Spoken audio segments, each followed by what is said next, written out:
I have been advising people for a very long time not to buy real estate in foreign markets.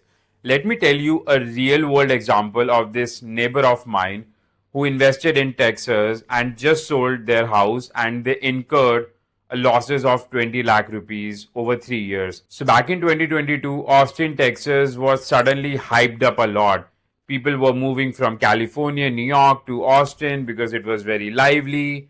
Companies allowed work from home, the cost of living was low. So the housing market started heating up, the prices started appreciating a lot. Hence, a lot of people started putting their money into real estate in Austin, Texas. And also, a lot of investors thought that Austin was going to be the next Miami because there are no state taxes.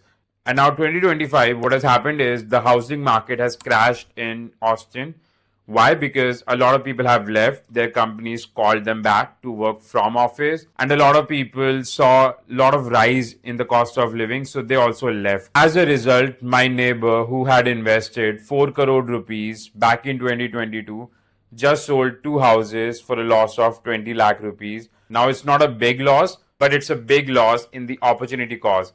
He could have invested all that money in agricultural lands or plots in Ida, Noida, so many other places, and they could have appreciated by 20-25% annually. So that 4 crore could have been 5 or 5.5 crore rupees easily had he invested here. But let's just forget what has happened and let's just be careful from now. If you're investing in foreign real estate, do your research, don't buy into the temporary hype, look into the real estate returns in last 20-25 years, and that's how you get a better idea of things. Also, the same thing happened in Toronto in 2022. The unemployment was the lowest. There were so many immigrants coming into the city. The housing prices were shooting up. And now, the end of 2025, the condo market has absolutely crashed.